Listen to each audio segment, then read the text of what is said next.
So mga mamog sir, mao ni ang atuang edger stitch. 4 threads ni siyang edger stitch, upat jud ang hilo, diretso na gamit. Pwede mo mag-close og uniform na ani.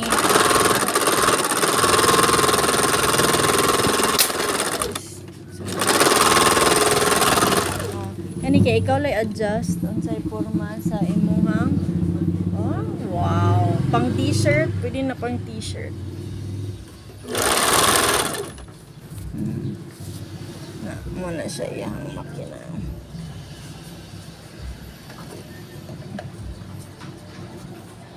Dili ko kay ba mo gamit og edger, so ang magbay na ang bahala.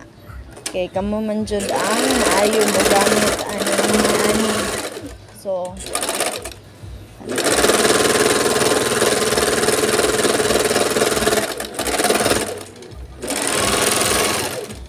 okay, so very nice.